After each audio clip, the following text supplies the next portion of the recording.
يا أيها الذين آمنوا أطيعوا الله ورسوله ولا تولوا عنه وأنتم تسمعون ولا تكونوا كالذين قالوا سمعنا وهم لا يسمعون إن شر الدواب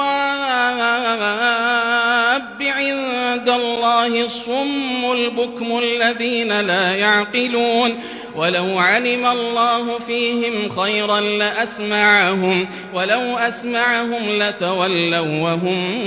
معرضون